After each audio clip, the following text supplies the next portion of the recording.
Chair, we have apologies from councillors Sarah Mildmay White, Laura Jane Miller-Jones, David Taylor and Jim Thorndike. Thank you, Helen. And could I see if there are any substitutes? Thank you very much indeed. And I believe you're the only substitute. Thank you, Charlie. Right, we turn our attention now to the minutes of the meeting on the 4th of February. Are there any comments or corrections that have anyone spotted? I certainly didn't spot any, so no. Okay. Could I have a proposer, please? Councillor London. And a seconder, please? Councillor David Smith.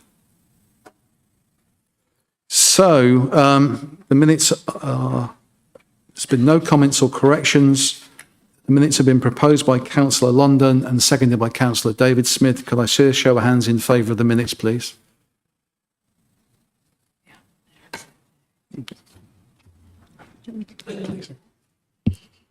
Thank you, Chair. The minutes are accepted. Thank you very much indeed. Christine. I'm so used to saying Claire. Agenda item 4, this is the declarations of interest, and members are reminded of their responsibility to declare any disclosable pecuniary interest, other registrable or non-registrable interest which they have in any item of business on the agenda, and that should be no later than when the item is reached, and when appropriate to leave the meeting prior to discussion and voting on the item. Are there any declarations? Councillor Bull, please. Just for transparency, I sat on the licensing subcommittee which granted the premises licence, but I would appreciate this is a totally separate committee, and that would happen.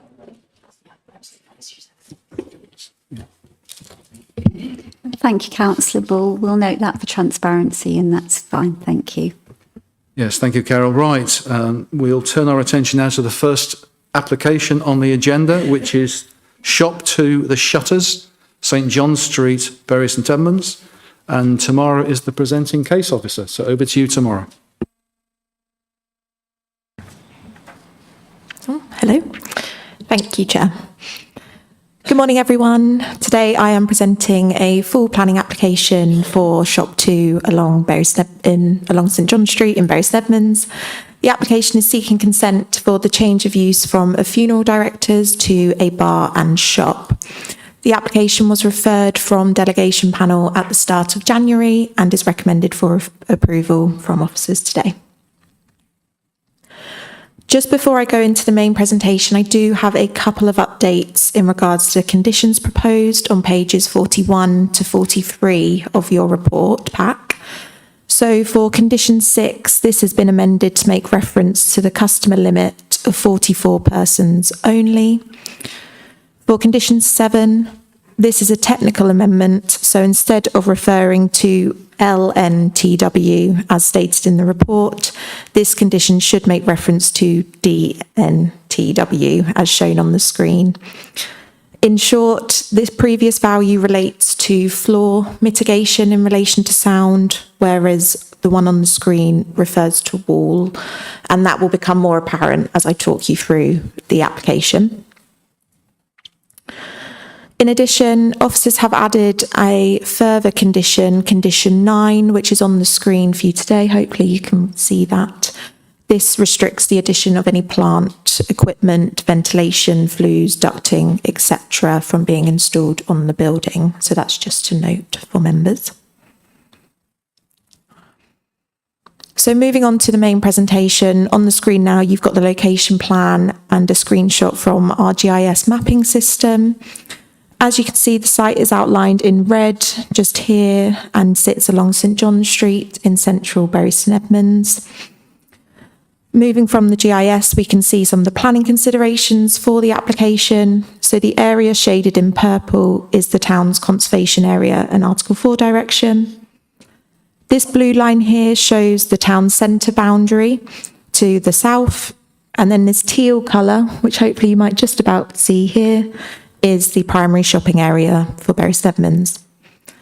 Members will note that the site sits outside of these boundaries, just here where my cursor is, however, is still within a central area of Bury St Edmunds. Although the site is located outside of the town centre boundary, it is an existing commercial unit, being a former funeral directors, with many other sporadic commercial premises within the locality, such as the Tackle Up fishing shop opposite, the Salvation Army Church down here, the beer house on the way to the train station, and the Old Cannon Brewery along Cannon Street. So on the screen now we have the block plan for the application, again with the unit outlined in red. As mentioned, the site was a former funeral directors comprising of the shutters, so these two units in combination. Since these units have been subdivided into two commercial spaces, with the larger one occupying the flower hut, a florist and plant shop, and the application site now proposing to operate as a bar and shop. The applicant for the proposal is Burnt Mill Brewery, who are currently based in Stowmarket. Moving on, we have on the screen the existing floor plan and a drawing of the front elevation. As this application seeks the change of use only, there are no external changes to that front elevation. The floor plan helps us to understand the size of the unit, which measures just under 140 metres square. Following discussions with the applicant, an indicative floor plan has been provided and is on the screen for you today. As the development seeks to operate as a bar and shop, this floor plan helps to illustrate and gauge an understanding as to how this use will operate. As we can see, although indicative, it is noted that the bar element will be seated and to the front of the unit here. And as I've mentioned, the applicant is Burnt Mill Brewery, who specialise in craft beer. The proposal will also include a retail and shop area, which allows customers to visit the unit and pick up ready-made beer for takeaway purposes. So moving on, for those of you who couldn't join us for the site visit on Monday, I have included a few pictures, which just helps to show the context of this site a bit more. So here we have the front elevation of the unit, and as I've mentioned, this is to remain unchanged in terms of structure and appearance. Panning round to the south, you can just see further up St John Street, so you can just about see the flower hut here. And then obviously we're looking towards that town centre boundary, which I showed you at the start, and the town centre line of Bury St Edmunds. And panning round on the other side, we can see that the unit shares a boundary with a residential dwelling. These dwellings are Foundry Terrace, with number 1 sitting next to the site. And then panning round again, so looking down towards the bottom end of St John Street, so you can see the character and some of the residential dwellings which surround the site. And then finally, looking back up. So here's our application site in the middle here and looking towards the centre of Bury St Edmunds. As provided within the report, I've included some additional information on the proposed change of use. So as I've mentioned, the site is to operate as a beer cafe and tap room, specialising in craft and brewed beer. From the indicative floor plan, it is considered the unit could accommodate a maximum capacity of 44 patrons, excluding staff. The operating hours are included on the screen and have been reduced since the application was first received. As we can see, the use is proposed to operate Monday through to Sunday, with the latest closing time being 10:30 p.m. on Thursdays, Fridays and Saturdays. As the site is proposed to operate as a bar, it has been granted a licensing application at the end of last year. Within that licence, a suite of 10 conditions have been included and are also included within your report. And I've just included a summary of them on the screen for today. Where necessary, these conditions have been replicated for the planning application. So moving on to consultation responses, the application has received support from the Town Council, Commercial Environmental Health, our waste team and our Conservation Officer. Further, the application has also received support from our Environmental Health team. The comments, which are included in full in the report, explains that the restrictions placed on the licence granted does inherently impact how the business can operate within the site. For example, no music is to be played apart from background music, so there will be no amplified or live music at the site. As we've just looked at, restricting the numbers of customers who can be in the site at any one time and limiting the range of alcohol available. This differentiates the site from operating as a bar in comparison to a more traditional pub. Finally, reducing the hours in which customers can consume drinks and obviously relating that to the opening and closing times of the site as well. The application has received an objection from the local ward members, Councillor Wakelam and Councillor Rayner. As can be seen within the comments, Councillor Wakelam's comments raise concern on the change in character the development may have on the area and concerns that the opening hours will be pressured to extend. And these concerns are echoed by Councillor Rayner too. From a public perspective, the application has received a number of representations across both the consultation and the reconsultation period. These include objections from residents of Foundry Terrace who sit adjacent to the site and residents of St John's Street opposite. The concerns raised have been summarised on the screen, but largely relate to concerns regarding noise and character.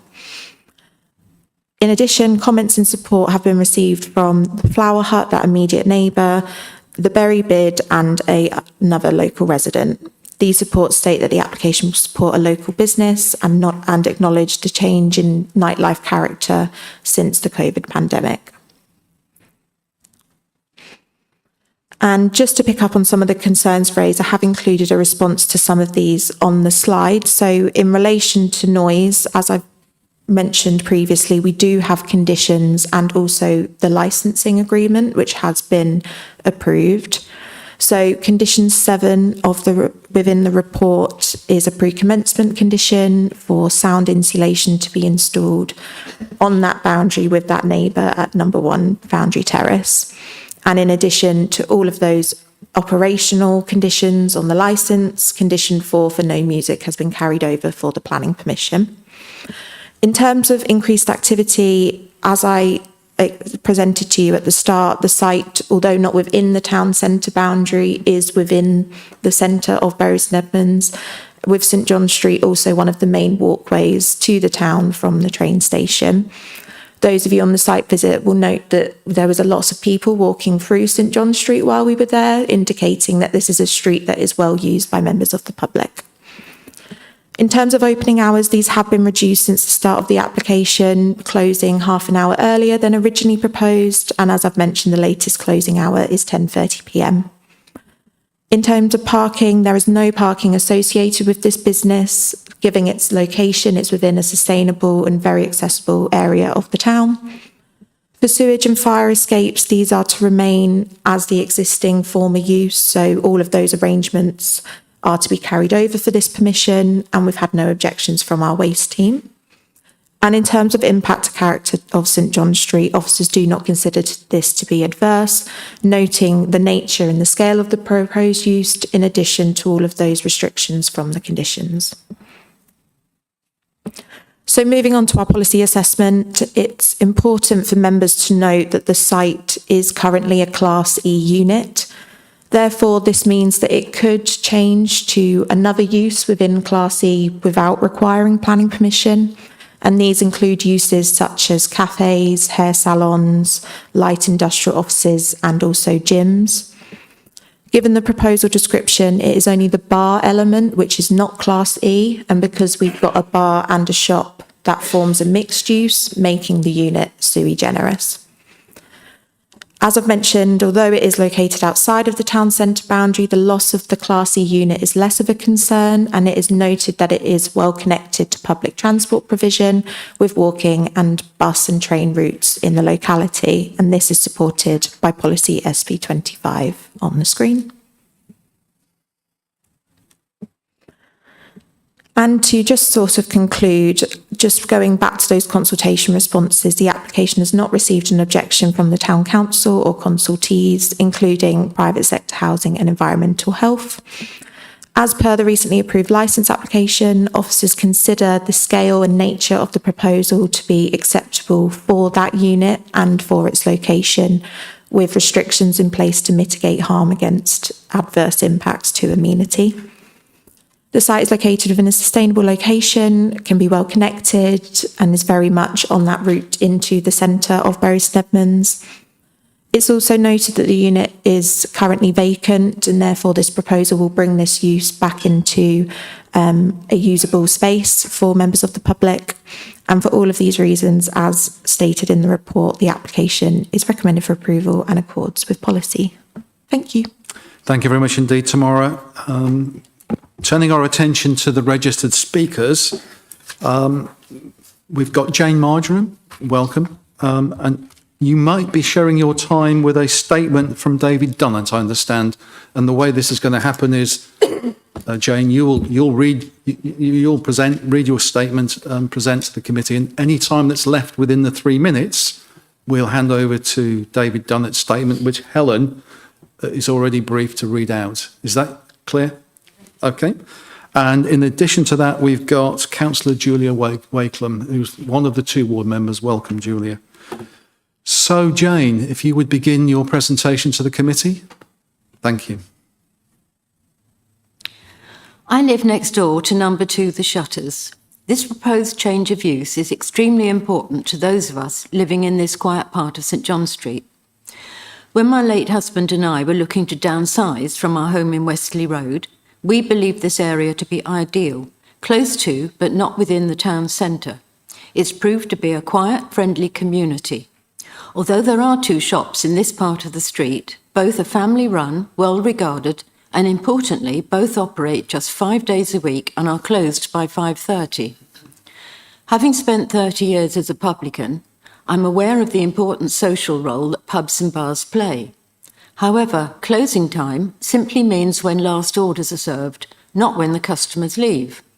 Also, we all know that once customers step outside, whether to smoke or leave, staff have no control over what happens. As my sitting room window is only a few paces from the entrance of the proposed bar, I'm particularly concerned about how this will affect me.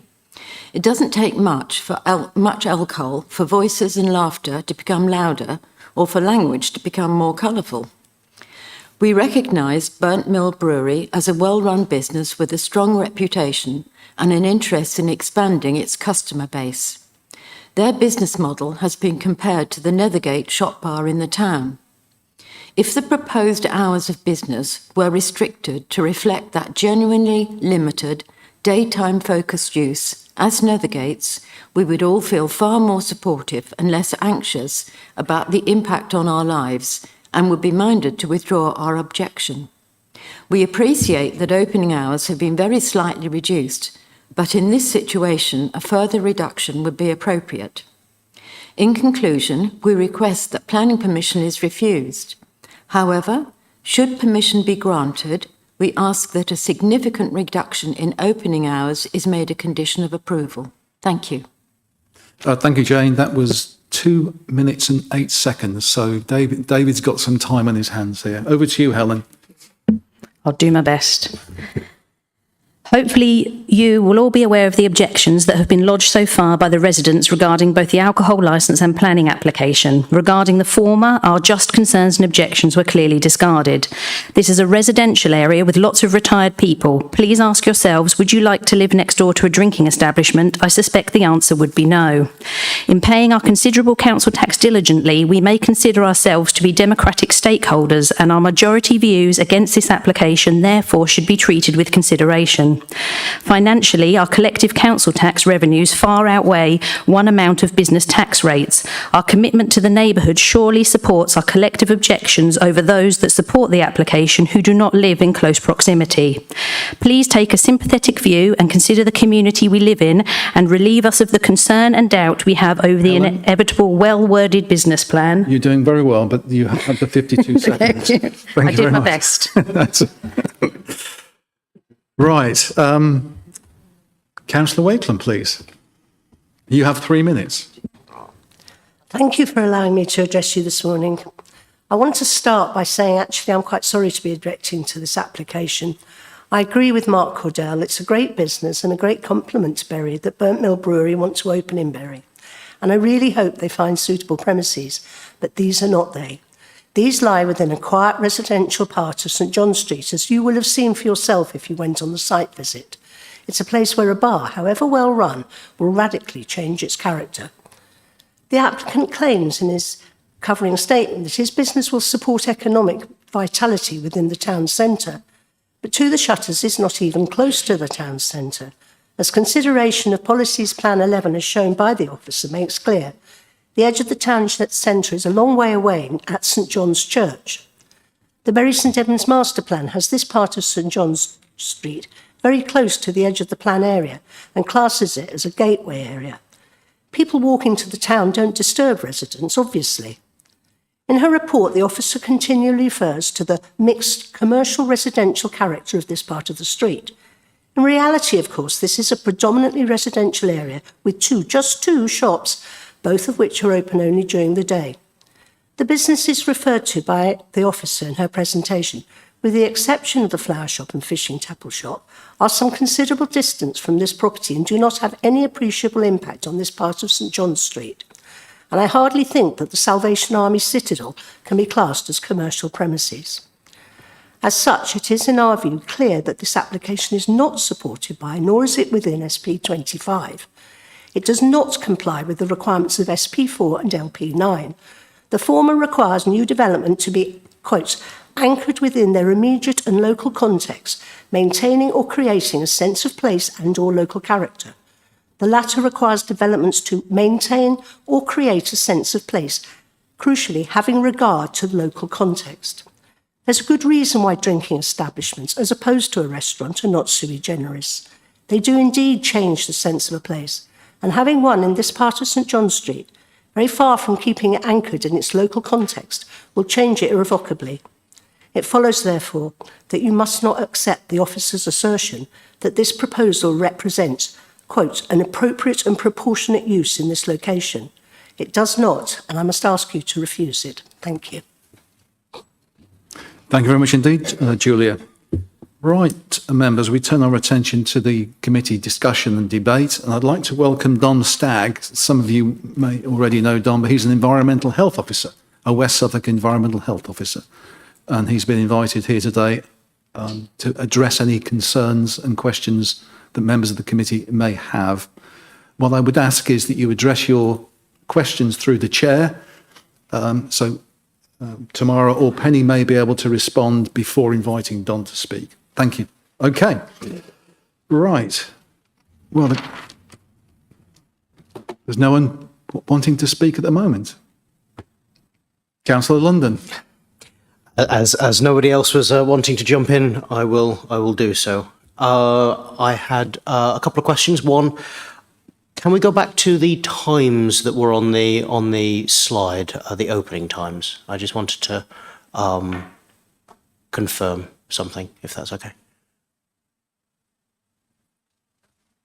Yes, sorry, I'd made a mistake writing them down. So I did notice that the Nethergate shop closes at 8 p.m. So I just wanted to understand the rationale behind the sort of the later opening time for this shop, and I also wanted to know whether with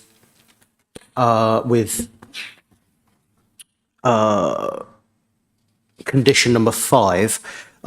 Music provided should be background music only, and it says note background music is not illegally defined, and I'm wondering whether we would have the capability, if this was passed, to put a decibel value in there, do not turn up past 7 kind of thing. Thank you. Thank you, Councillor London. Councillor Neil, please. Thank you, Chair. I find for the nature of the business, the operating hours are acceptable. They have made modifications to that, but I think that's more than acceptable. The fact that our licensing committee supported this, they would have obviously addressed many of the objections that are being raised already. And so I feel that supporting our licensing committee is important, because they've looked at all of these things, and the fact that it's filling an empty commercial unit can only be good for the town in itself. and obviously offering employment opportunities. So I'm fully in support of this application. That's not a proposal, but I'm just saying personally, I support it. Thank you. Thank you, Councillor Neil. I think as well, supporting our licensing committee isn't really the objective of the Development Control Committee, just to be clear. Yeah. But I get your gist. Thank you very much indeed. Councillor David Smith, please. Thanks, Chair. Yeah, I'll pick up on the music again, as Councillor London did. You said just background music, then you said no live amplified music. Is that gone on? Yeah. Live acoustic music, because I think a New Orleans jazz band is acoustic and they're pretty loud, aren't they? So are you saying just live amplified music or music? I gravitate towards that because I'm a musician, and nothing frustrates me more when people move next to a pub and they object because there's a loud noise from the pub. But this is the other way around, isn't it? You know, people have moved to a quiet area and a pub is open next to them, and I can understand their frustration. I'm not being clear at the moment whether I'm for or against the application. Hopefully there'll be more debate going on, but I do have a lot of sympathy for the local residents. Thank you. Thank you, Councillor David Smith. Councillor Glossop, please. Thank you, Chair. This is an empty shop and it's Class E. The officer did list the things that could go in there without having to have permission, planning permission. Could you eventually read those again? Because I'm thinking, and I think you said creche, I think you said gym, and there are other uses. So therefore, whatever went in there is going to be different to what it was, because they're going to have people coming and going. And if it was a creche, you'd have children coming and going all day. So that would be very noisy. So if, when you answer our questions, you could just list the things that could go there without having to have planning permission, that would be very useful. Thank you very much. Thank you, Councillor Glossop. Councillor Lynch, please. Hear me? Excuse me. My voice has gone. I wanted to ask about the old Cannon Brewery. It seems to be a very similar business in a very similar location, in fact, in an even more residential area. Does it have, what hours does that close at, and is it causing issues for the residents in that area? Yeah. Having been a recent attendee at the Old Cannon Brewery, it's actually just a public house, actually, to be fair, rather than this business model, to be fair. But officers will maybe answer that in a bit more detail when they get a chance. Councillor Sayer, please. Then after you, Councillor Sayer, I'm going to go to officers. Okay. Thank you. I'd just like to make an observation that it does say that Bury St Edmunds Town Council supported this application. I believe that's the way it is recorded, but actually the Town Council did not support this application. What we actually said was, based on information received, Bury Town Council recommends approval. We did that in an objective way, according to the rules of planning. It wasn't a subjective support of the application, but I believe that's the way we are reported. But my query is that if you have smokers, they have to go outside, and I am concerned that there could be people standing out on the pavement smoking, and this would be obviously very, very detrimental to the local residents. If there are people outside, you only have half a dozen and they're laughing and joking, and it would be noisy. So smoking outside is my query, really. Thank you, Councillor Sayer. Okay, over to Tamara, and maybe Dom, if you feel he's required to contribute.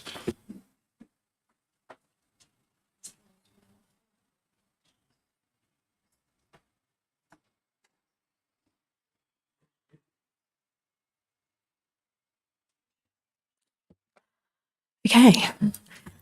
So Councillor London's question was a comparison to Nevergate Brewery, and which closes at 8 p.m, and what's the rationale for the change for this unit. Obviously, it's a different business. It's up to the business owner to decide how their operation is the limit on their operating hours. In terms of the rationale, my understanding is that it's to operate as a shop, but also to have that drinking on site facility, hence why it's opening at 10 a.m, but then allowing after work, 5 p.m, into the evening, to allow people to drink on site as well. But in terms of a rationale exactly for why it's 10 p.m, I don't have that to hand, unfortunately. But that would be up to the applicant. There was also a question in regards to a decibel value on the background music. I'm going to look towards Dom for that question. Yeah, it's a good question, as you rightly identify, because I've stated there isn't a legal definition of background music. I wouldn't advocate a decibel limit to try and make that more precise, which is a laudable aim, but for preciseness. The difficulty with decibel limits are you could pick 60 decibels would perhaps be a sort of notionally good limit. 60 decibels is broadly accepted as the volume of normal human speaking at 1 metre. So that would be a kind of a benchmark figure. The problem with that is music played will fluctuate in decibels. In terms of acoustics, to take meaningful noise measurements, typically for daytime assessment, a measurement is taken over a full hour. At nighttime, measurements are taken over a 15-minute period. So it's a long way of saying, on the face of it, it's a good idea to say 60 decibels, but in reality, it wouldn't work, is the long and the short of it. So I don't say this to panic, it's a good question. But in a real world scenario and in acoustic terms, it just wouldn't work. Hence the sort of the wording in the note to say it's soft and provide atmosphere and ambience. We would look at, just as an aside, in environmental health, whether noise amounts to a statutory nuisance, and that's a very subjective assessment. There aren't defined limits for that either. And so those words are intended to provide a meaningful assessment, such as it can be in subjective terms, that somebody would walk in and think, yeah, that's background music, or walk in and think, there's no way that's background music. So I hope that answers the question. It's a good idea, but a decibel limit of, say, 60 decibels or less in a real world scenario probably wouldn't be as effective as might at first seem it would be.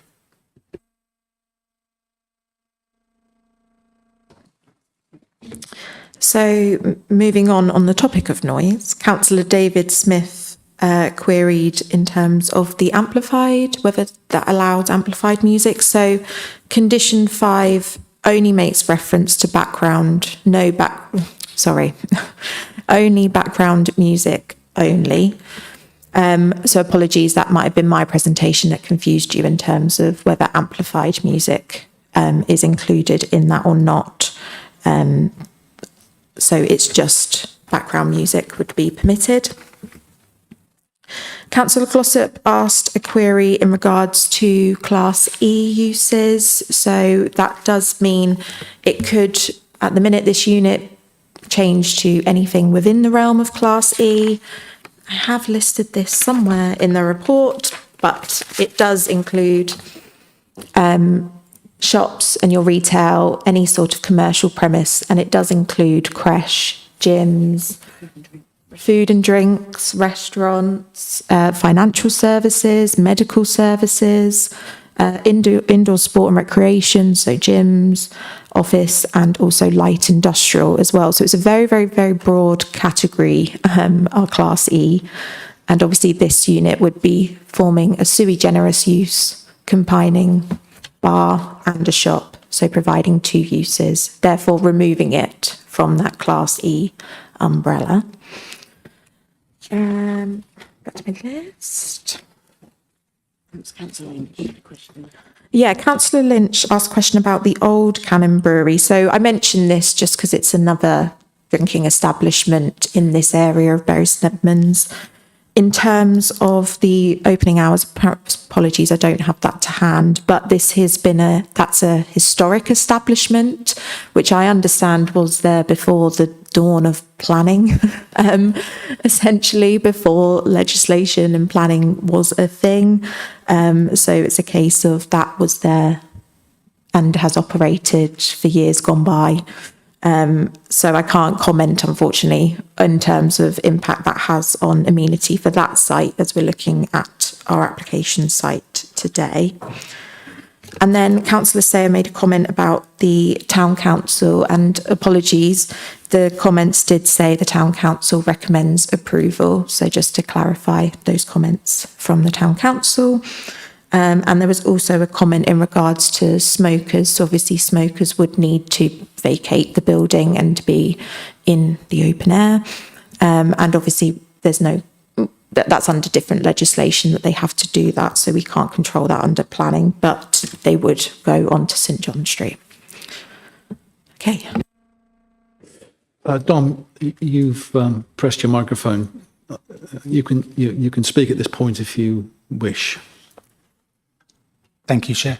Just to assist on the live music, in a licensed premises under the Live Music Act, live and recorded music are actually deregulated entirely in certain circumstances. So for licensing purposes, a licensed venue can provide live or recorded music. And the two key main circumstances where those activities are deregulated is between 8 a.m. and 11 p.m, which obviously this premises would satisfy, and for an audience of no more than 500 people or below 500 people, which clearly this would satisfy. So in terms of their licence, the premises licence issued under the Licensing Act, they would have automatic permission, because no permission is required, to provide live or recorded music in those circumstances. That clearly doesn't override that they mustn't cause a nuisance, which is sometimes where I have to step in, or us in our team have to step in. But just I thought I'd add that under the Licensing Act, live and recorded music are both deregulated entirely in those circumstances. And just on one other thing, on the Old Cannon Brewery, certainly I can confirm we've had no complaints about that premises for 4 years, because that's the time I've been at West Suffolk. And though that complaint would come to me, I deal with all our commercial noise complaints in our team. So I believe it's licensed till 11 p.m, but I wouldn't swear on that, but certainly no complaints. Thank you, Chair. Thanks, Don. Penny? I was just going to clarify, regardless of whether it's live or amplified, our condition regarding that background level would apply. So that would be the overarching, if any music that's happening at that venue is background only. And I suppose, I'm not a technical noise expert, but I think the other benefit in terms of it being described as background as opposed to a specific decibel is, as a member of the public or a neighbour, you wouldn't necessarily know what a particular decibel sounds like, but there's a sort of reasonable judgment that any person could make in terms of whether music at a venue is background, genuinely background level, or something greater than that. So I think it does help from that point of view in terms of it being a judgment that's not just for those with a technical noise meter, but people who are just there and experiencing the noise. Thank you, Penny. I'm just going to try and square the edge on those members that ask questions. They've been answered. If you want to come back on anything, I've got Councillor David Smith who wants to come back. Can you just press your button, please, Susan? I just want to make sure, there's no point in sitting there thinking, well, I asked a question, it wasn't answered in the way that I was expecting. So you're now in the queue, Councillor Glossop, but before you, I've got Councillor David Smith, please. Yeah, I just want to get it clear in my head. So saying back, to me, when you say background lights, that's music being played over like a hi-fi system, to use the old expression hi-fi. Don't know if we still use that, do we? But you're saying that may include live music, okay? Just want to be clear, that's what you're saying. Now, you may not be able to set a decibel level, but I've played in plenty of establishments where they have like a traffic light system where the sound goes over a certain level, it will cut out completely. Would that be a consideration you could put in to have that sort of system in? Because it's not always the volume, it's the frequency. So bass travels further. So it's not always the volume, it's the feel of the music, you know what I mean? So just wondered if we could consider that. Thank you. Thank you. Councillor Chester, please. Thank you, Chair. Councillor Smith has touched on this. What's considered to be an acceptable level of noise transference from the application site to the neighbouring building in terms of decibels, and how will it be monitored? Thank you. Thank you, Councillor Chester. Councillor Hood, please. Thank you. So, despite what other people have said, I'm actually very sympathetic to the representation from the neighbour and councillors for the area, because I think if this was happening next door to you, it would be very unwelcome, actually. So my question is this: under impact on amenity at 37, the officer has written that the principal question is whether the proposed operation, having regard to its scale, hours, format and management, would cause an unacceptable degree of disturbance to nearby residents on St John's Street, blah, blah. So I think from what I read, this is as a subjective test, not an objective test. But it would be helpful to clarify that. And my other concern is based on rather too long an experience, is that enforcement. So assuming if this were to be granted and the operator were not to stick to the conditions, are we allowed to be told how those conditions can be enforced? Because the concern is, from me anyway, that they wouldn't be, and therefore we would potentially be, if we vote to approve this, we would be subjecting the nearby residents to a situation that could become intolerable. Thank you. Thank you, Councillor Hood. Councillor Glossop, please. Thank you. Councillor Sayer asked about smoking outside, and that wasn't answered. Although I noted when I went on the site visit, you go to the toilets and then there is an area at the back of the building that could be used for smokers, and I wondered if that had all been considered. And I just would like, whilst I'm speaking, I would like to just say again, because it's Class E, if this application is refused, in the future then, if someone else comes along, we could have a noisy situation anyway with the use, but they wouldn't have to come to planning. That's what I'm trying to get at. So if this is refused today, we could actually have something there, like if you had a gym or whatever, it could be equally as noisy. That's what I'm trying to get at. Thank you. Thank you, Councillor Glossop. Councillor Dicker, please. The button, I'm sorry. You leave it alone, you're okay.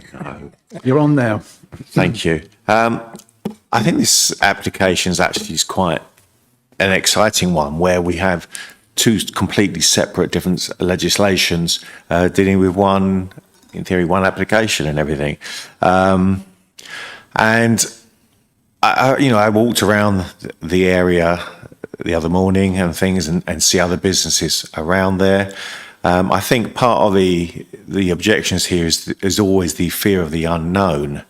And we have that all the time with whatever planning applications we deal with and local neighbours and everything.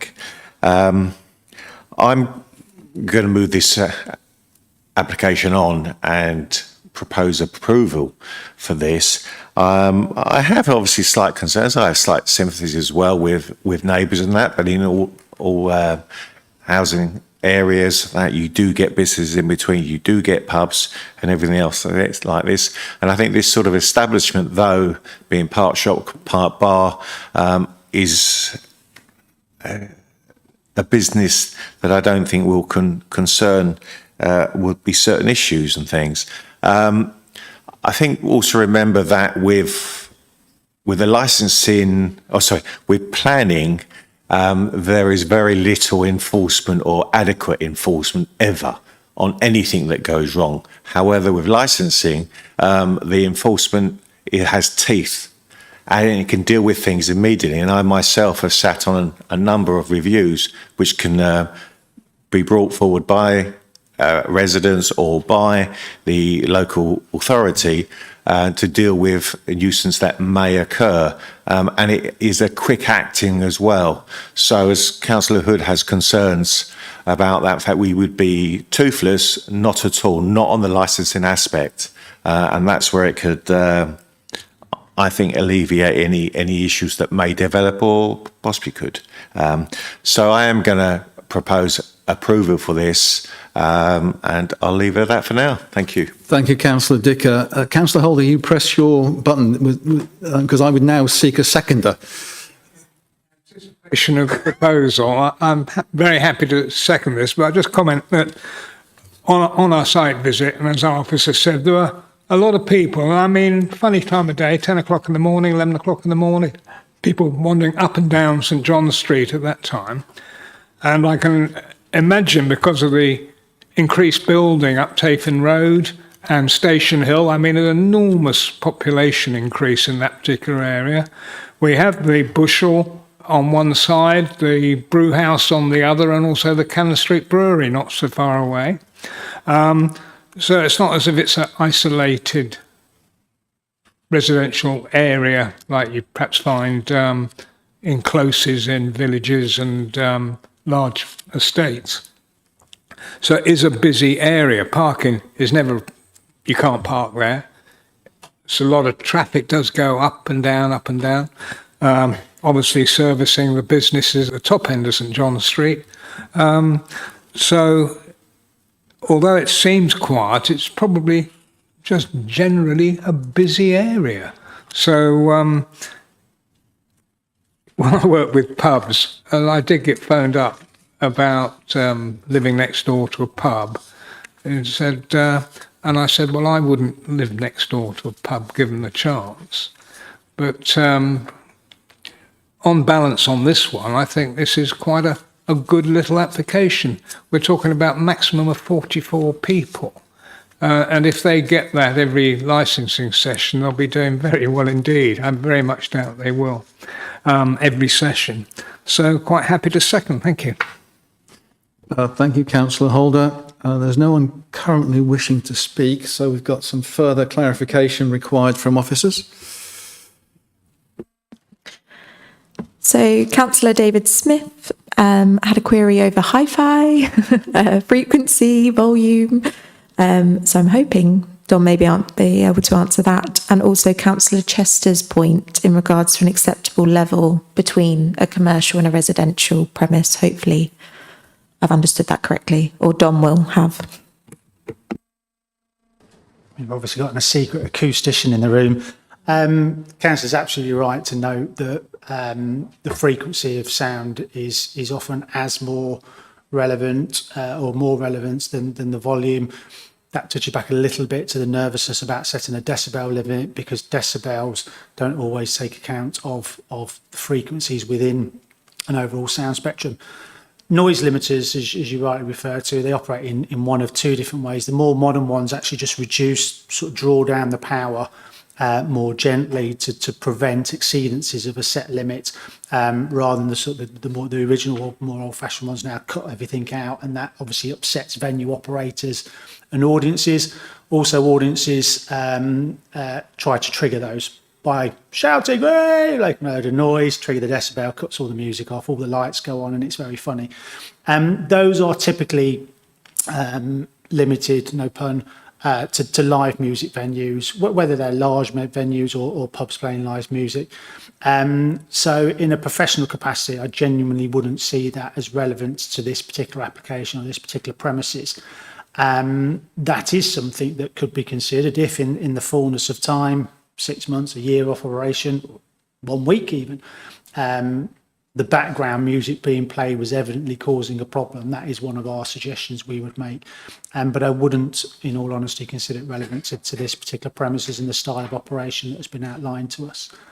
In relation to the question about an acceptable level of noise transference, I mean, on the one hand, there's not an acceptable level.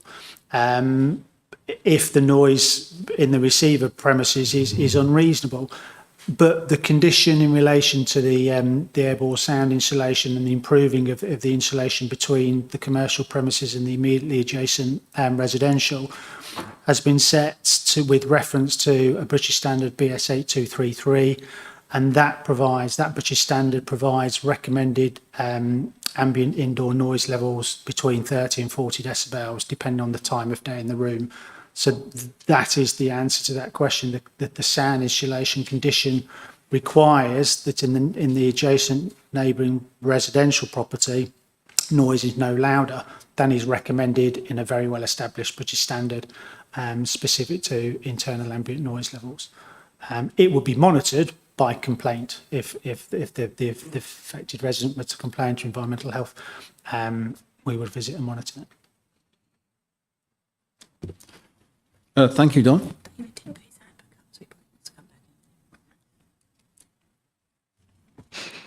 Back to me. Councillor Hood raised a question in regards to paragraph 37 of the report, and you're correct, it's a subjective assessment. And as concluded within those subsequent paragraphs, officers consider on balance with the nature, the size, the location, the conditions proposed, that it is considered to be acceptable against harm to amenity. Councillor Glossop also raised a query in regards to smokers. So there is an outside space to the rear because we saw that on the site visit. My understanding is that this is to operate as a service area and also allow the fire escape route as well. But again, this is an outside space that we can't necessarily control in terms of the planning application. So therefore it is up to the applicant to ensure that smokers are, in the public space essentially. So that's not something that we can control with the planning application. And then I think Penny's going to come back on an enforcement query. Yeah, and that rear space at the back is not shown as a usable kind of public area of the building. It really is, and members would have had the opportunity to see that. It really is just a small passageway for exiting the bins. There is no external space at the rear that patrons would be using. So as Tamara said, they would have to exit to the front, and at that point they are out on the public highway, and we can't control what they're doing.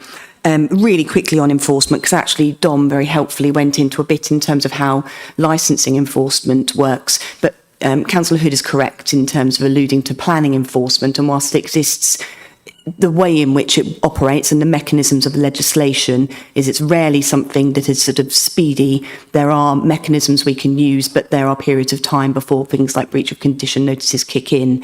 So that, as Councillor Dicker alluded to, we are in a situation here where there are two different sets of legislation at play, and there are different enforcement options that are open to the licensing side of things, which Dom has helpfully discussed. So just worth members being aware of those two different operations. Thank you, officers. Councillor David Smith, please. Okay, thank you. Sorry, wasn't ready. I thought somebody before me. Yeah, so if I'm going back to what Don said, sorry to harp on about this. You said the limit is only for live music, but I'm sure you said previously that this premises is allowed live music because it's under 500 people and between certain hours. So it is possibility there could be live music here. So why then wouldn't you want to put in a limiter? I want to support live music, but I want it to be in the right place and not a nuisance to the neighbours. Thank you. Thank you, Councillor David Smith. If Councillor Sayer and Gloucester could bear with me, I think it's probably pertinent that, Dom, you respond to that point. If I may, thank you, Chair. Yeah, I suppose maybe what I should have said to be more accurate is those noise limiters are generally more applicable to live music venues, traditional venues that are, whether it's the classic sort of Corn Exchange building that's having live bands 2, 3, 4 times a week, or pubs having very, very regular live music. I think it's very fair to say that this premises is not proposing to be a live music venue, albeit you're absolutely right to have identified that live music provision will be lawful, will be lawful. But the point of the noise limiters is really for venues that are going to be playing music at sort of 80, 90, 100 decibels, proper, loud, live music venues. Which is very loud, which background music clearly is far, far below. As likely as not, and this is a thought that's just occurred to me, because of the requirements of the background music, a noise limiter will be set at such a low level that just talking within the establishment may well trigger it. So hopefully that answers your question. And again, apologies to councillors Sayer and Glossop, but I just want to carry on this theme, and Penny would like to make a comment, please. I am aware that we do have a proposal on the table, but for the avoidance of any doubt and to make it absolutely clear, we could suggest an amendment to condition 5, which is the condition which currently states that any music entertainment shall be background music only. It could go on to clarify that there shall be no live music as well as part of that condition, because the reasons behind it would be the same if members were so minded and those proposing it were happy with that. On that basis, Councillor Dicker and Councillor Holder, would you be content with Penny's suggested additional item? Yeah, because the way I read it was going to just be take background music. Okay. So, Councillor Dicker as the proposer? If members of the committee are more content that precisely in there, I'm happy to as well, yes. Thank you. Well, we'll soon know when we come to vote on your proposal. So thank you very much for that. And we eventually reach Councillor Sayer, please. Thank you, Chair. I'm still very conflicted on this after everything I have heard. I take into account Councillor Dicker's observation that very often we are looking at the fear of the unknown, of what might happen, and that is very difficult to calculate. I see this as a venue like a quiet lounge where people go in, buy beer to take home, or they're trying out this particular variety of beers. And we've got plenty of these in town, which are not particularly noisy. I see the fallback is that we could have a restaurant going in there anyway, where people will be drinking, eating, and that could be going on till 10 o'clock, and that could happen in any case. But I still come back to this thing about the smoking. Again, it may or may not happen. It's the fear of the unknown. But if the only place for people to go and smoke is half a dozen people going out on the pavement, is there anything in any of the conditions, or is there any way that a licence could be withdrawn if there is a noise caused through smoking on the pavement? So is there any way that excess smoking and noise could be cause the business to fail, if put it that way? Thank you. Thank you, Councillor Sayer. I'm not entirely sure that's a relevant objection at this point, but let's just carry on with Councillor Glossop. You're next, Councillor Right, Glossop. thank you. Yes, my concern is the smoking, because if they are going to only be able to stand out on the pavements, just worry about that a little bit. And you were saying, well, the area at the back, I don't know why we couldn't put a condition saying that if people are going to have a smoking area, why can't it be in that area at the back? Or, because you have to go to the toilets at the side, that they go through to the back to smoke. That's my point. No, Thank you. Look, Thank you very much. they're not unreasonable comments. I just don't believe they're relevant to the application. Okay. Yeah. Penny's one is going to come back. Whilst I have just suggested an amendment to a condition, I think there does come a point where we have to look at the proposals in front of us, and we have to accept that once people exit a premises, that they're beyond what we can control in that planning application. So I understand members' concerns, but there isn't any planning condition or planning remedy that I could offer you that would control how people choose to behave, leaving the premises. Even if a venue did have another smoking area, you couldn't compel people to use that, because they could choose to leave the property and do, behave how they want to within the rule of law on the pavement outside. So I do understand your concerns, but I don't think that's something that today on this application, there's not anything I could offer you in terms of a condition. Thanks. Councillor David Smith. Sorry to prolong this. It was pick up on the smoking issue. I'm not sure if this is licensing or a planning question, really. I think when they first brought out banning smoking in pubs and things like that, you had to be more than 4 metres away from the entrance. Does that still apply? Because in this case, I think they'd be right outside the neighbour's front window, wouldn't they? No, Dom, do you know what the current legislation? Oh, thank you. Honestly, no, I don't. I must admit, I've never heard that. I don't say it's incorrect for a moment. I've never heard reference to the 4 metres. I know within the Smoking Act or the Health Act, there are requirements in relation to that legislation applies to enclosed or substantially enclosed spaces, and substantially enclosed being more than 50%. I don't recall hearing sort of 4 metres from an entrance, but if it is there, or if it has been there, I'm not aware of it still being in existence now or not, so I'm sorry. Oh, that's fine, Dom. Thank you very much indeed. Right, there are no members in the queue. I think we've actually had the final officer response. I just want Penny just to repeat the addition to the condition so that we're all clear, and then I'm going to put it to the vote. Penny, please. Yes, so the amendment suggested relates to condition 5, which currently states that any music entertainment shall be background music only, and it has been suggested that that will be amended to add, and there shall be no live music within the wording of that condition. Absolutely, and that is in addition to the amendments that Tamara has already talked you through in her presentation and showed you on the slides. Thank you very much indeed, Penny. Right, let's test where the committee is. So it has been proposed by Councillor Dicker and seconded by Councillor Holder, and Penny has just reiterated, and it's been clarified, the 2 further amendments that were talked about in Tamara's presentation. So could I see a show of hands in favour of approval, please?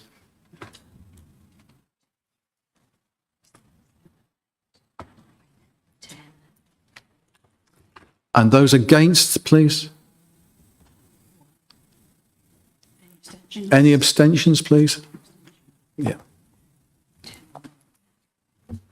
Thank you. So the motion is carried, 10 votes in favour, 1 against and 1 abstention. So the application is approved. Thank you, everybody. Thank you, Dom, for your help. Thank you very much indeed.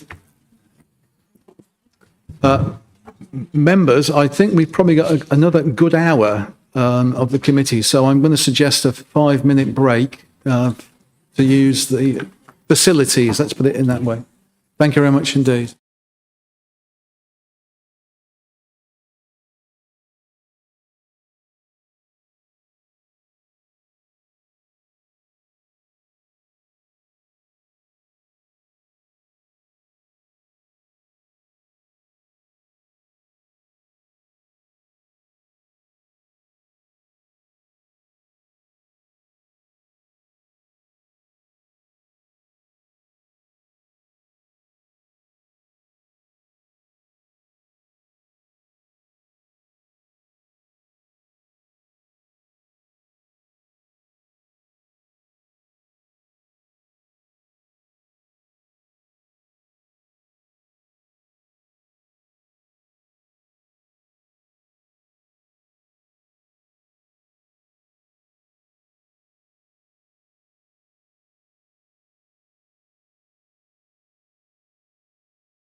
Thank you, Councillor Glossop.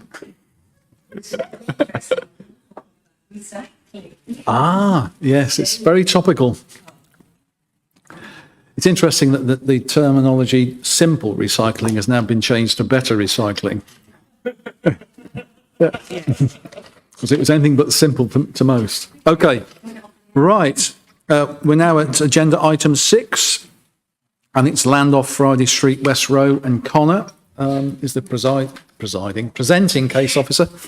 Over to you, Connor. Yes, thank you very much, Chair. And is it still the morning? Good morning, members.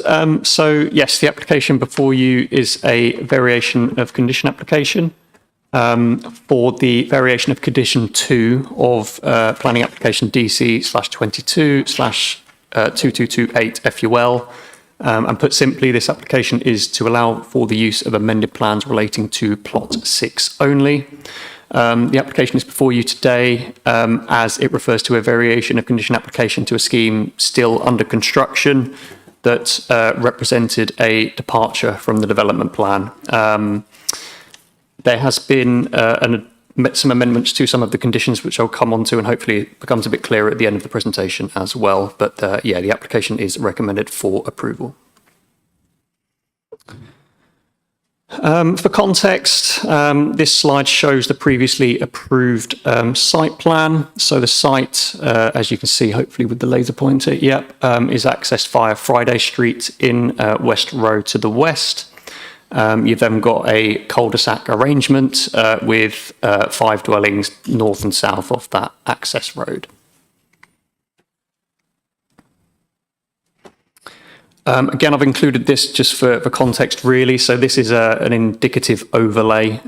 So the brighter red line, which you can see hopefully with my pointer there, is the settlement boundary for West Row. The green is designated countryside. And then the darker red is essentially the site boundary for the application. So you can see part of the northeastern area of the site is within designated countryside, and of course this is a scheme for 10 dwellings, so that represented departure as we're recommending approval. Going on to the proposal itself, as I've said in the report, it's quite a modest change to the plot 6 itself, so it is the plot that's furthest east and includes the construction of a rear canopy. So this is plot 6 as approved. So 2-storey dwelling with integral garage, 4 bedrooms as well. And then just going on to proposed, so you can see that rear canopy being added to the rear elevation.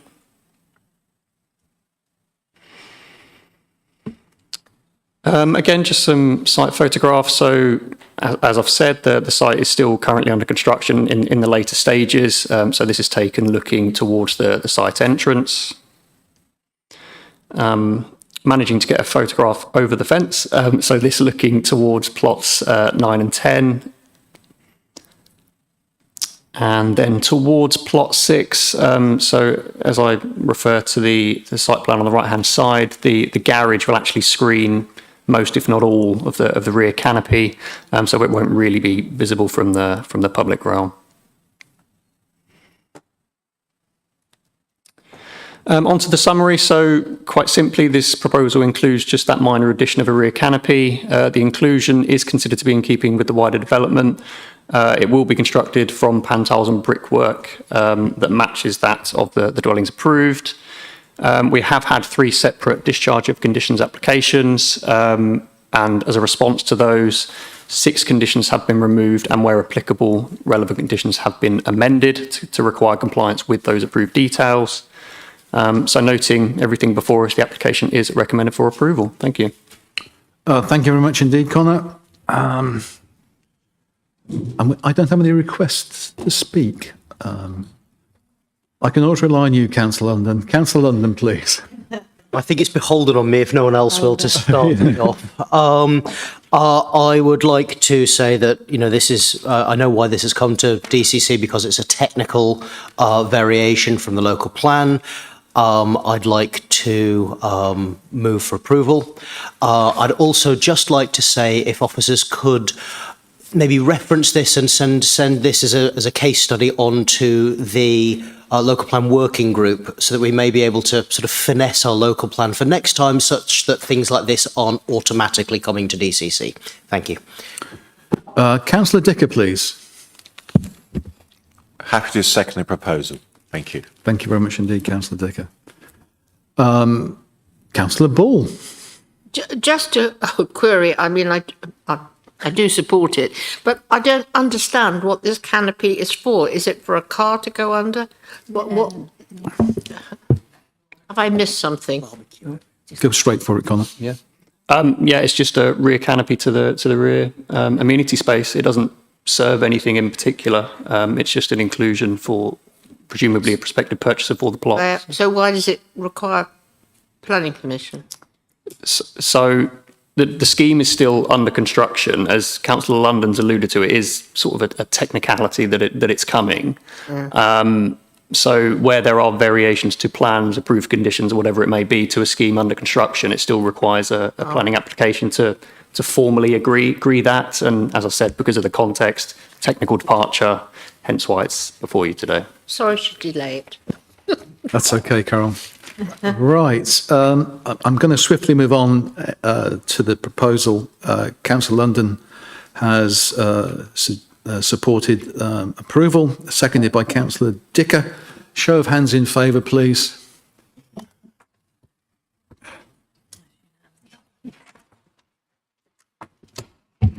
The vote is unanimous. The motion is carried and the application is approved. Thank you, Christine. Thank you very much indeed. On the next one. Oh, I see. If you're all right, Chair, I'll just stick my head out the door. By all means, yeah. As long as you come back. Yes. It's very different for comments and us, right? One extreme to the other. Can I just ask a question? I'm not seeing any live streaming. I understand it is. Oh, it is live streaming. That's fine. Yeah, that's fine.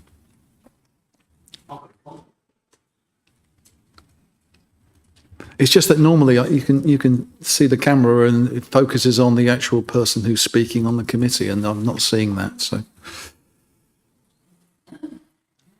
you know your face is there and you have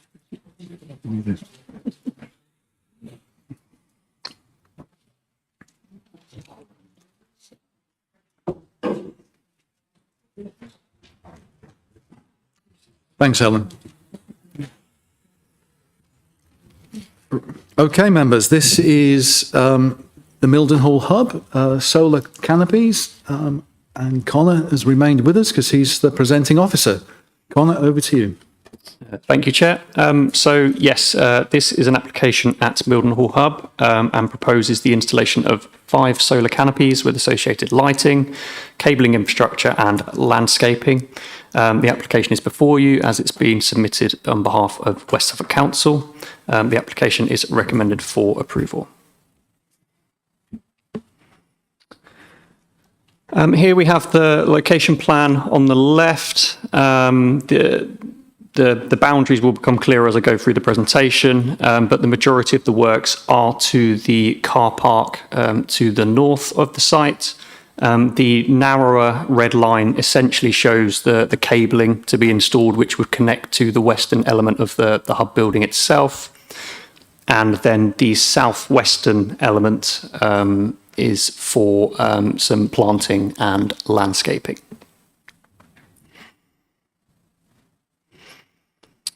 Onto one of the site plans. So this one is essentially showing an overlay of the solar canopies. So you've got 3 sort of larger elements, and then the one on the northwestern end of the site is split into 2. So they're the 5 canopies.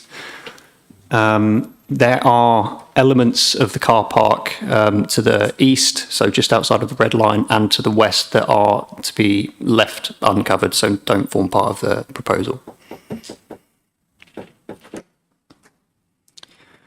Onto some of the elevations now. So The canopies will be approximately 3.8 metres in height. You've got this, sort of dual pitch wingspan arrangement. You've also got the inverters and the enclosures as well for the sort of maintenance of the canopies as well. The panels will be constructed with a galvanised steel frame and then glass reinforced plastic panels in a black finish. And then again, just an example provided by the applicant on how the panels would appear in the car park. Just for clarity as well, I'll come on to this at the end, but the details of the lighting and their operational hours are subject to conditions 5 and 6 at the end of the report.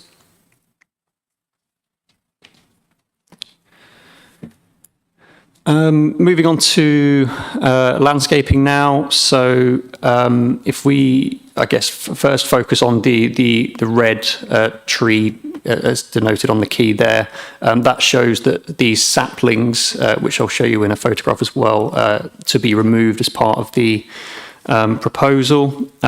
This is because the drainage channels, as I've referred to in the report as well, are to be filled in with gravel. Now, as also explained within the report, the lead local flood authority, Suffolk County Council, are still content that the channels will be effective in drainage. And then you have obviously the trees to the east being retained as well. And then just onto the southwestern part of the site. So because the trees to be removed are saplings, they don't technically need to be included as part of the B&G metric. This has been confirmed with our ecologist. However, the applicant has provided some compensatory planting to be provided to the southwest. So there's 30 trees, as you can see there, to be planted to the southwestern boundary as well. This has been agreed with our ecologist and of course is subject to the conditions at the end of the officer report as well.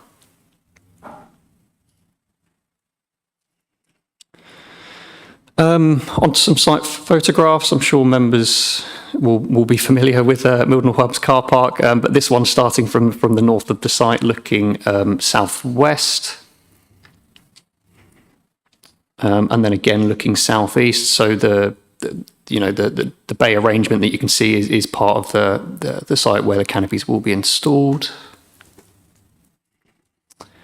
Just a close up of the drainage channel, which is bioswales currently, and then you can see some of the saplings which would of course be removed to facilitate the construction of the solar canopies. More centrally within the car park now, and then lastly just looking north, standing just at the entrance of the hub itself.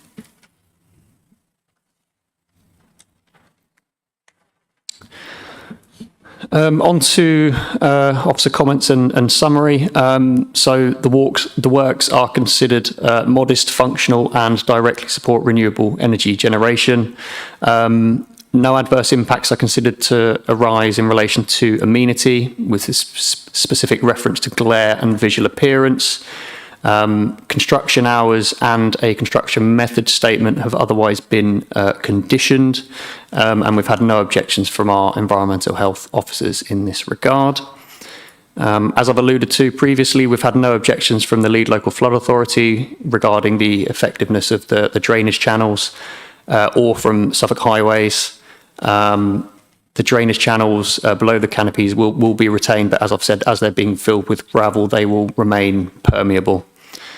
Landscaping and ecological measures are considered to be acceptable, subject to those conditions, which include a landscape and ecological management plan, wildlife sensitive lighting details and compliance with the biodiversity net gain metric and mitigation measures.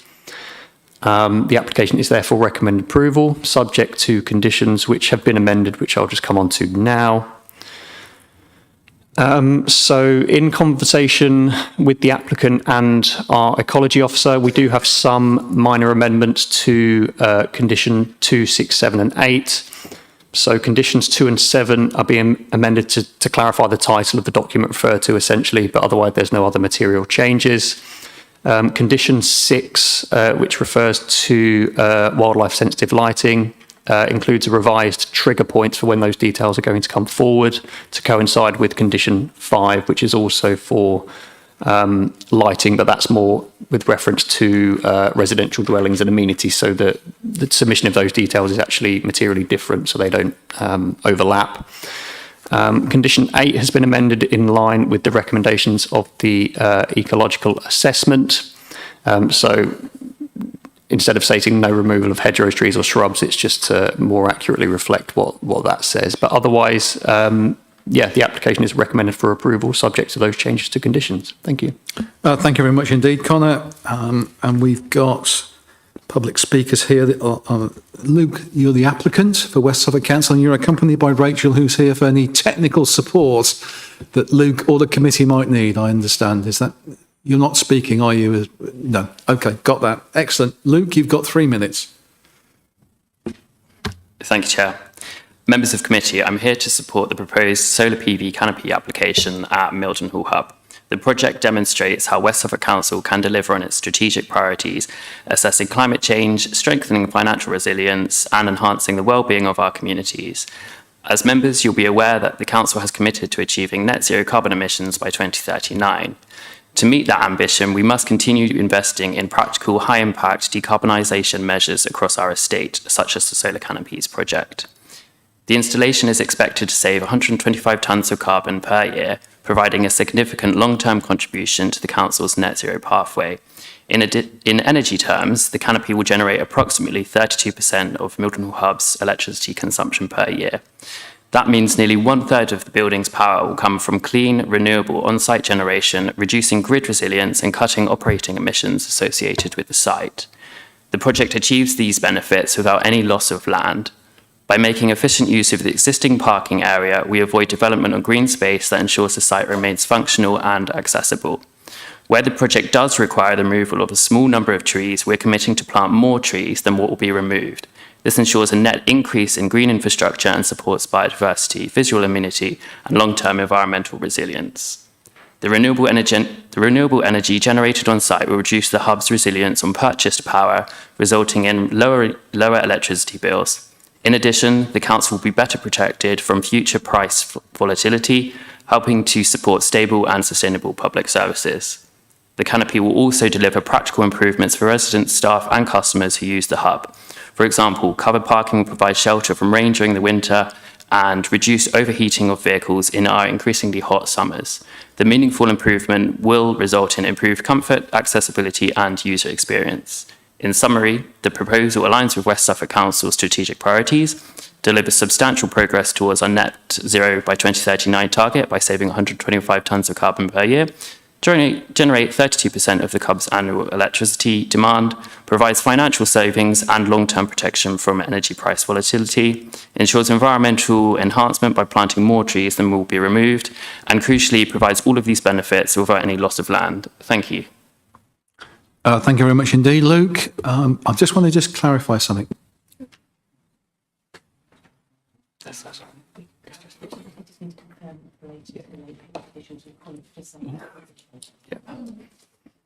Connor just wants to add something before we get to the debate. So over to you, Connor, please. Yeah, apologies. I forgot to refer to the late paper that was circulated. So there's, again, a minor change to condition 10 at criterion E. So reference to the planting of hedgerow has been removed as it's not being proposed. So it's just requiring a timetable for implementation. This is explained within the late paper, but apologies, I've got to refer to it in the presentation. Thank you, Connor. Right, committee, Councillor David Smith, please. Yeah, just bring an idea and when we're going to do it out here. So I'll just propose approval. Thank you. Right, Councillor Ball, you were the first with your finger on the button. So, because I'm seeking a seconder. I'm sorry, I'm happy to second, but I did have a question. The undermounted lighting, is it on permanently or is it, no, comes on you know what I mean. We'll come back. Yeah, thank you. We'll come back to that. Councillor Hood, please.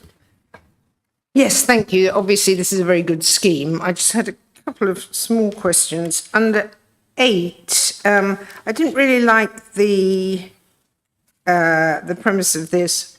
Correct me if it's changed, but it says no removal of hedgerows, trees, blah, blah, shall take place between the 1st of March, 31st of August inclusive, unless a competent ecologist has undertaken a check, blah, blah.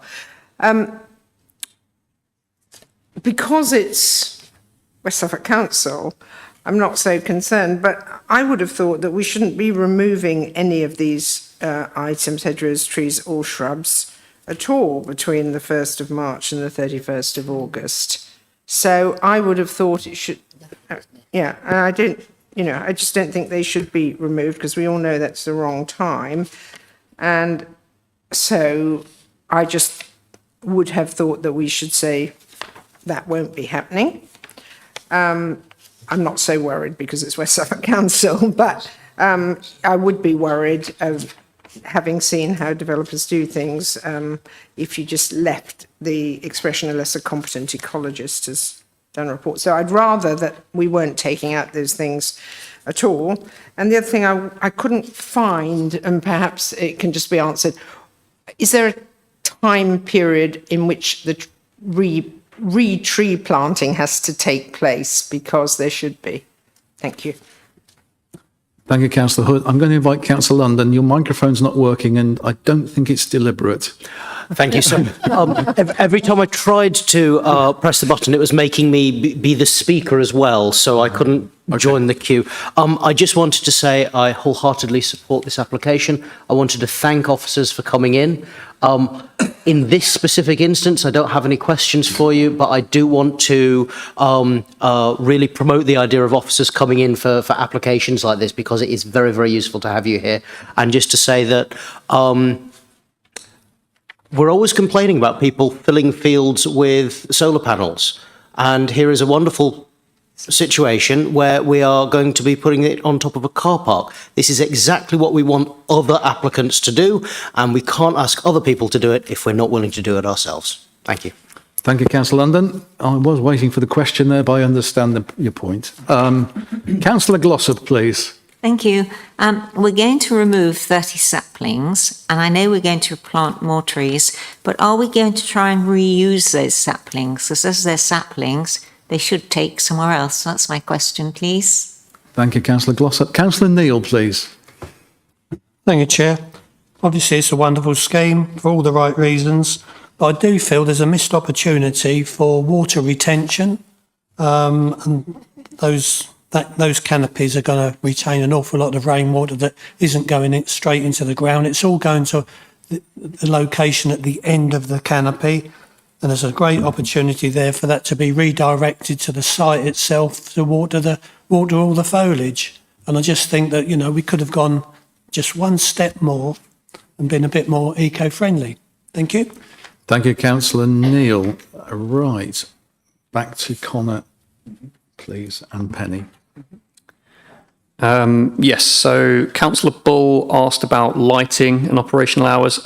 So we don't have specific details currently, but we do have 2 separate conditions, conditions 5 and 6, which require those details to be submitted to us. And then we would obviously consult with Environmental Health on condition 5, and then where it's wildlife sensitive lighting, if that's proposed, and condition 6 has that trigger as well. So again, it would be details submitted to us, we would then consult, and then we would approve those. Councillor Hood, talking about, I think it was condition 8. So the basically the restricted timescales for the removal of dense vegetation, shrubs and or trees. So as part of the application, we did have an ecological assessment submitted, which has been reviewed by our ecology officer.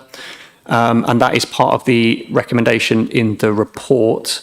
However, the starting point for that condition is that there is no removal. And then if a competent ecologist has, let's say, done a walkover or a review of the site, they would then submit those details to us, which we would then either confirm or refuse whether they could commence those works within those timescales. So the starting point is that they can't, and then we would review any submission that they submit to us.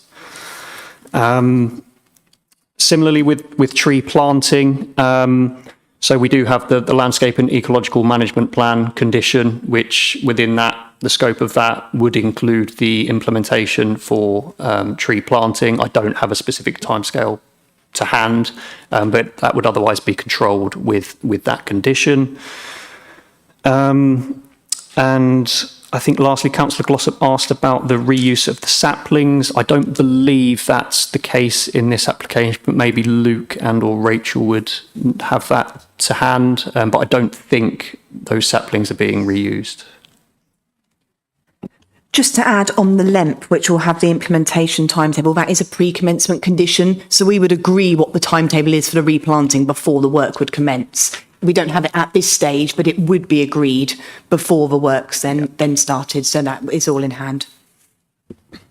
Thank you, Penny. Thank you, Connor. Luke and or Rachel, can you answer the question that Councillor Glossop raised, please? Thanks, Chair. So we've taken advice from the ecologists that it's highly unlikely that the trees, once they're removed, would take in their new locations. That's why we're proposing to plant additional trees over the B&G metric. With regards to using them, I guess in a different sense, the conditions require us to provide a log pile and compost pile, and any trees removed could go into those extra B&G enhancements. Thank you, Luke. Councillor Bull, please. Sorry to come back about the lights. Yeah, I understand that it's all got to be decided what's to happen. But in my ignorance, never having been to the hub at night, is there existing lighting there? And if not, why do these canopies need lighting? Yes. Not a lot. Connor started to speak, so let me speak at that point because I got a couple of members first. I was just getting my brain engaged. So yes, there is existing lighting on site, as you can see there. As part of the application, they're proposing undermounted lighting. So of course, given the location, we don't know the specific hours of operation, whether are sensors, for example. So we obviously want to condition those details to be submitted to us, but there is existing lighting, as you can see in the car park. Councillor Neil, please. Thank you, Chair. Is there any possibility that these saplings could be offered to Mildenhall Town Council because they would have a use for them rather than just being discarded? Thank you. Thank you, Councillor Neil. Councillor Glossop, please. Yes, I'd like to come back on those saplings. Thank you very much for your answer, but I wasn't really very satisfied. We purchased those saplings in the first place, so we shouldn't just be discarding them. If we are not going to use them in a proper manner, I do believe that we should be offering them for someone else or some other organisation to use them, because as they're only saplings, I feel that they would benefit if they were replanted. So I don't think we should just be throwing away funds that we have used to purchase those in the first place. Thank you. In terms of the consideration of this planning application today, it's not something that we could require them to do, but the applicant is in the room and I'm sure those conversations could be taken offline and a discussion about what would be the best future use of those trees outside this application process. Are you content with that, Luke, as the applicant? Yeah, that's agreed. Conversations will take place. Councillor Glossop and Councillor Neil. Thank you very much indeed. Right. There's no further questions to answer from an officer's perspective. There's no members wishing to speak. So it was proposed by Councillor David Smith for approval and seconded by Councillor Bull. Could I see a show of hands in favour, please?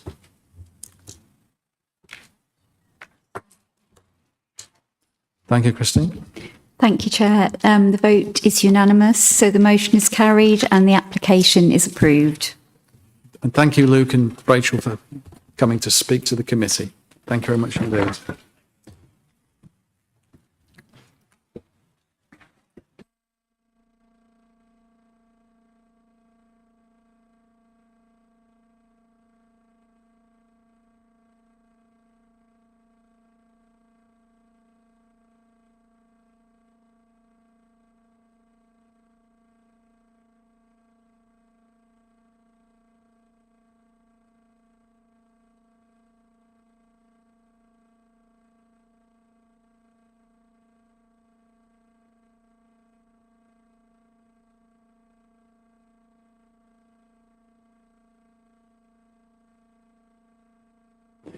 Right, members, we move on to the final agenda item today, which is the land east of Fred Castle Way, Ruffham Tower Avenue in Ruffham.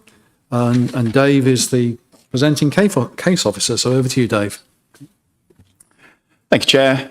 Good morning, members. Yes, I'm the case officer for this one, an application for engineering works to increase the ground level on phase 2 of this application site.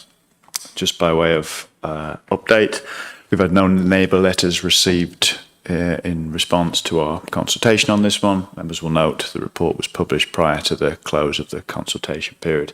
We've had no response from Bury St Edmunds Town Council. This is the site location plan. Members no doubt are familiar with Ruffham Tower Avenue, which runs along the north of the site, and then the site sits just to the east of the roundabout junction with Fred Castle Way. This is the application site itself, shown in red on the screen.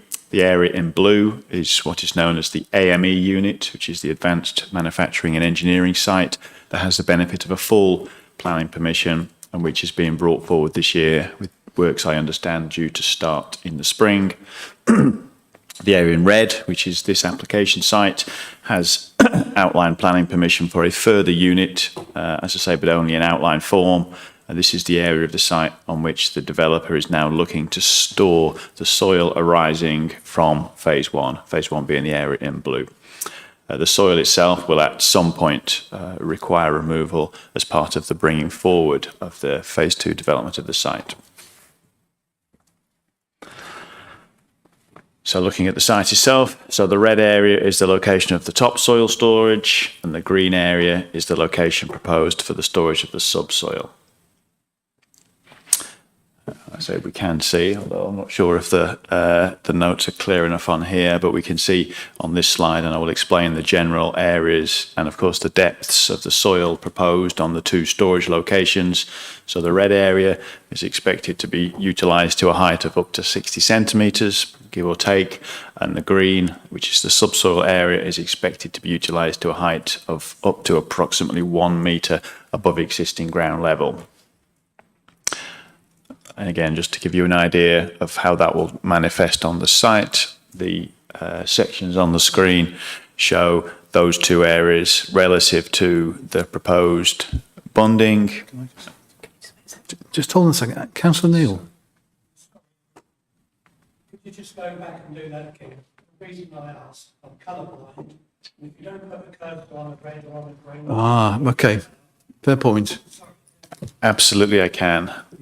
So let me just repeat the previous slide. So again, we can see on here the general areas and depths of the 2 storage locations. So when I refer to the red area, it is this area on the right-hand eastern side of the site. If you can see the line that divides those 2 colours, it's roughly where my cursor is sliding north and south at the moment. So that is the red area expected to be utilised for a height of up to 60 centimetres in storage depth. And then the green area, again, I'll just move my cursor around the outside of that area for your benefit, Councillor Neil, is the area which is expected to be utilised to a height of up to 1 metre, and which is the area proposed for the storage of the subsoil. The 2 soils themselves will be separated by a membrane. Again, that for your benefit, Councillor Neil, this is the boundary between, and we can see the general ever so light fall of the site towards the western end, which means that the overall height of both storage areas relative to each other will be the same, albeit the height of the green will be slightly deeper because of the fall of the site. Nonetheless, we can also see the proposed bunding, landscaping and fencing along the boundaries of the site, which will amply and very readily screen the soil as is stored.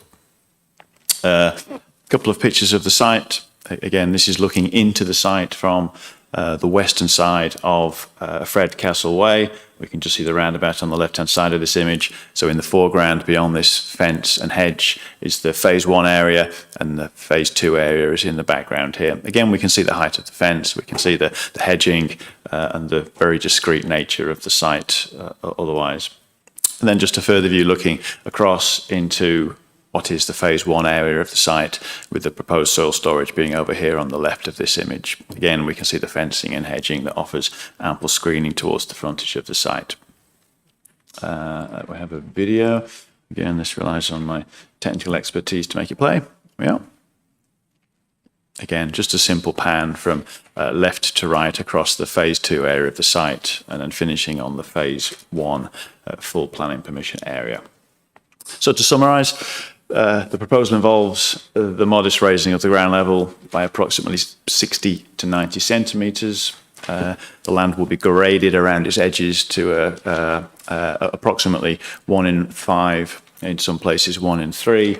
Again, these are very, very modest increases in height across a very substantial site.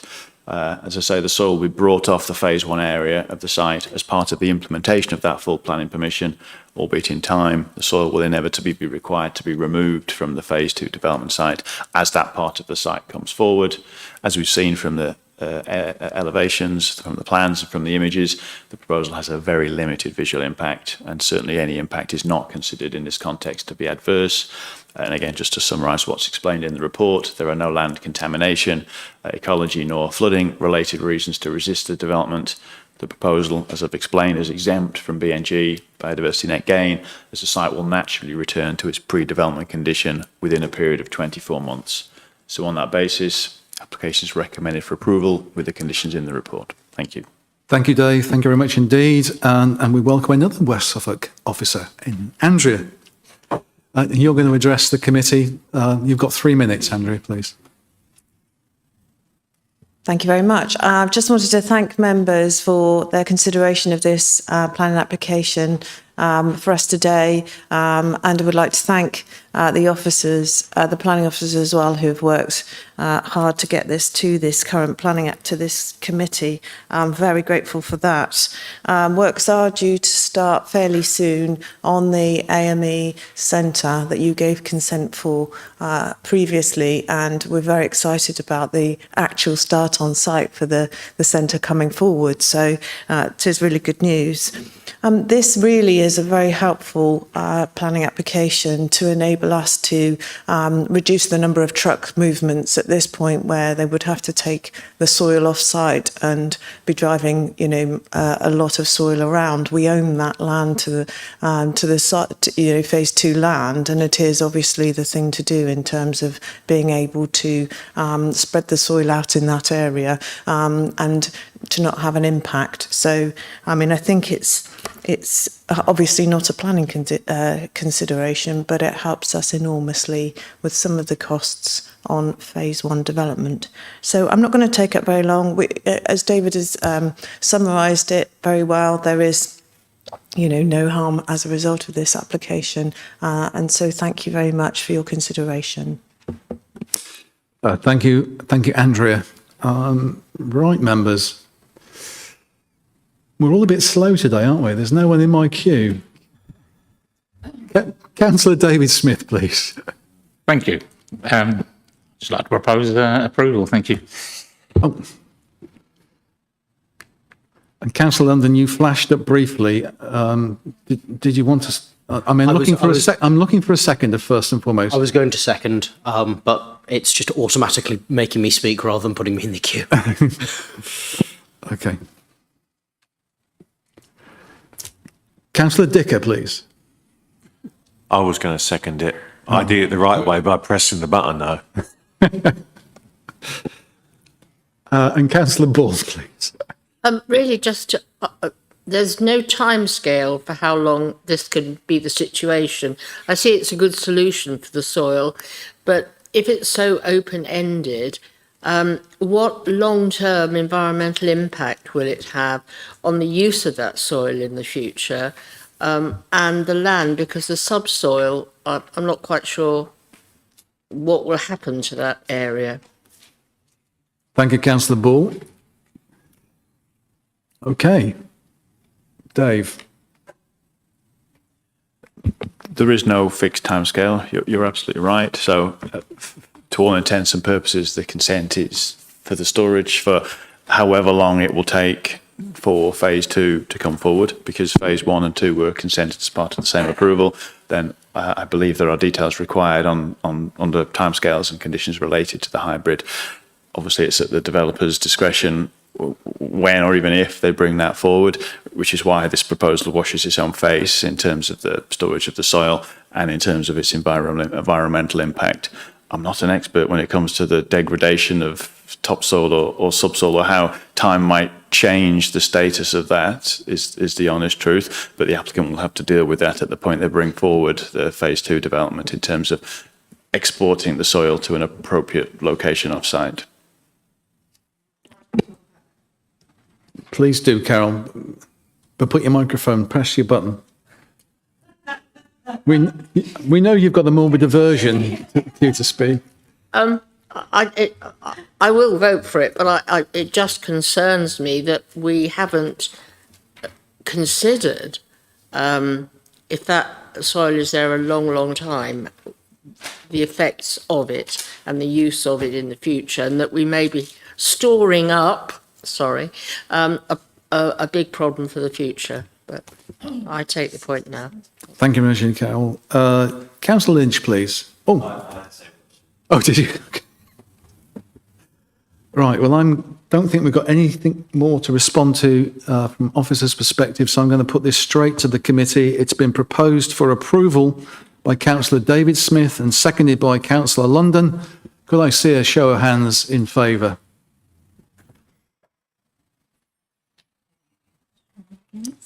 Any against? Any abstentions? Councillor Holder, you didn't vote? Oh. It's unanimous then. That's unanimous. Thank you. The vote is unanimous, the motion is carried and the application is approved. Thank you, Christine. Thank you, Andrea. Thank you, members. I just got a couple of things to say at the end. Not that you, yeah.